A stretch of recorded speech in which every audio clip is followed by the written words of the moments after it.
the first time my mother told me she would rather see me dead. I was 32 years old, sitting at the small kitchen table of our house in Ohio, my hands wrapped around a cup of coffee that had gone cold. All I had done was tell her the truth that I loved another woman. The words had barely left my mouth when I realized I crossed a line I would never be allowed to step back over. My name is Sarah Mitchell. And in that moment, I understood. Something I feared my entire life.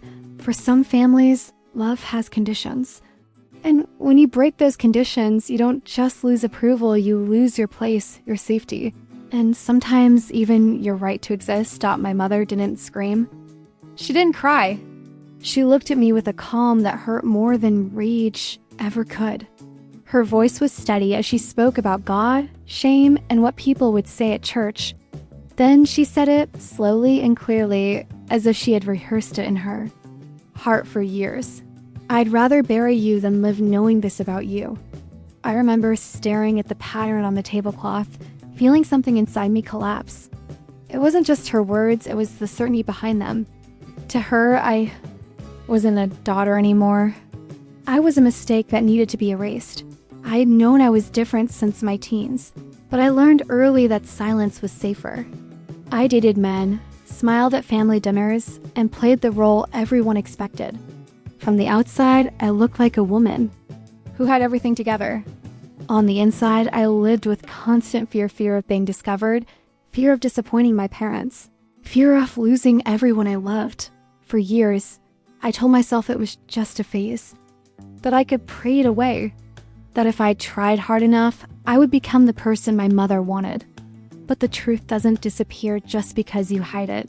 It waits, it grows heavier, and eventually it demands to be spoken. When I met Emily, everything changed. She didn't save me. She didn't promise me a perfect life. She simply saw me, and that was enough to make the lies unbearable. Loving her felt honest in a way nothing else ever had. And that honesty terrified me. Coming out to my family wasn't an act of rebellion. It was an act of survival. I believed that if my mother truly loved me, she would choose me over her fear. I was wrong. After that day, the house felt different. Conversations stopped when I entered the room. My phone calls went unanswered. Friends I had known for years suddenly became distant. The message was clear. I had broken an unspoken rule. And now I would pay for it with isolation. What hurt the most wasn't being rejected by strangers. It was realizing that the people who were supposed to protect me were the ones pushing me toward the edge. I began to question myself. Was I selfish? Was I wrong? Was I destroying my family just by being honest? If you're listening to this from another city, another country, or another life, I want you to know you're not alone. Many of us grow up believing love must be earned by pretending to be someone else. And sometimes, telling the truth costs more than we ever imagined. If any part of this feels familiar, share where you're listening from and whether you've lived something like this. Staying connected helps stories like mine reach the people who need them most, because what happened in that kitchen was only the beginning. My mother's words didn't just break my heart, they opened the door to a chain of events that would force me to choose between losing my family or losing my self-doubt, and the next thing she did made me realize she wasn't done trying to erase me yet. I didn't leave the kitchen immediately after my mother said it. I stood there with my hands pressed against the counter, staring at a chipped mug I'd owned since college, trying to understand how one sentence could erase a lifetime. My chest didn't explode into panic. It collapsed into something heavier. Grief doesn't always scream. Sometimes it just sits on you until breathing feels like work. That night, I locked my bedroom door like I was 16 again. I could hear my mother moving through the hallway, her footsteps calm, controlled, unbothered. She didn't knock. She didn't call my name. It was as if I had already disappeared. I lay on my bed scrolling through old photos on my phone, birthdays, holidays, graduations. In every picture, her arm was wrapped around me. I kept asking myself which version of her was real. The mother who raised me, or the one who had just told me my existence was unacceptable. The next morning, she acted as if nothing had happened. Coffee brewed. Dishes clanked. She commented on the weather. Normality felt crueler than anger. It told me she could wound me deeply and still keep her routine intact. When I tried to talk, her face hardened and she said, "Don't turn this into drama." As if my life were an inconvenience she wanted to tidy away. I didn't go to work. I walked for hours through cold city streets, watching strangers laugh into scarves, watching couples hold hands without thinking twice. I replayed her words until they lost meaning, until they became a dull noise echoing in my head. That's what my friend Maya called. I ignored it once. The second time I answered, and before I said a word, she knew. "Where are you?" She asked quietly. "I'm coming." At her apartment, my body finally remembered how to breathe. She didn't lecture or rush me to feel better. She wrapped a blanket around my shoulders and sat beside me, letting the silence exist without trying to fix it. Later, she handed me a notebook and a pen. "Write exactly what she said," she told me. "So no one convinces you it didn't happen?" That was when I understood the real danger. It wasn't only discrimination. It was how easily it tried to rewrite reality. How quickly it made me question myself. How it whispered that maybe I was overreacting, maybe I deserved it. I wrote the sentence word for word. My hand shook, but my thoughts grew clearer with every line. I wasn't confused. I wasn't dramatic. I wasn't broken. I was telling the truth, and that truth made people uncomfortable. Then my phone vibrated got a message from my mother. Not an apology, a link, an article about phases, about outside influences, about finding your way back. Underneath it, she wrote, "Read this. We'll talk when you're ready to be reasonable, not reasonable, like love needed permission." I stared at the screen, realizing this wasn't just a disagreement.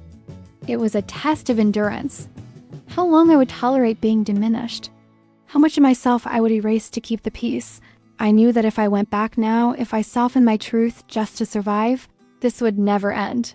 Before I could respond, another notification appeared, a name I hadn't expected, and the preview alone made my heart stop. The message wasn't from my mother. It was from Emily, the woman I loved. Maya must have called her. "I'm here," the message said. "Tell me what you need." The simplicity of it broke something open inside me. For the first time since that kitchen conversation, I felt chosen. That weekend, I stayed with friends who didn't ask me to shrink. They brought food, laughter, stories of their own difficult journeys. One of them said, "People don't reject you because you're wrong. They reject you because your truth threatens the life they built around denial." The words settled deep, replacing some of the fear. On Monday, I went back to my mother's house, not to beg, but to draw a line. Maya waited in the car, my knees trembled on the porch, but my voice stayed steady. "I love women," I said. "I'm not confused. I'm not sick. And I won't let you speak to me like I'm less than human." My mother's eyes filled, not with understanding, but with fear. Fear of neighbors, fear of church, fear of whispers and judgment. In that moment, I saw her clearly. Her cruelty wasn't strength, it was panic. That didn't excuse it, but it freed me from carrying the blame. "I'm leaving," I said. "If you want me in your life, you'll meet me with respect. Otherwise, you'll only know the version of me you invented." I walked away before she could answer. My hand shook. The entire drive then slowly steadied. I had chosen myself. Life didn't transform overnight. Healing was slow and sometimes painful.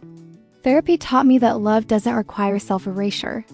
Emily and I built something quiet and real: shared meals, long conversations, laughter. That didn't flinch when the past came up. Love didn't erase the pain, but it gave me peace. Weeks later, my mother asked to meet. Public place, daylight, boundaries. She didn't apologize the way movies do. She said, "I miss you.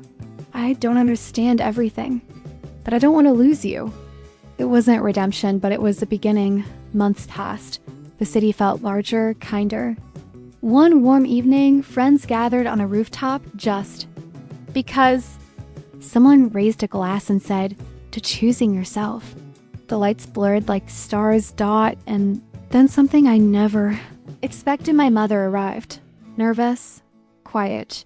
She didn't make a speech. She hugged me tightly and whispered, I'm trying. In that moment, home stopped being a place that judged me. It became a future that welcomed me. I looked at Emily, the woman who never asked me to disappear, and felt a certainty I had waited my whole life for. Happiness wasn't loud. It was steady. It was safe dot as the night settled and the city breathed below us. I understood that the happiest ending isn't approval dot, it's freedom.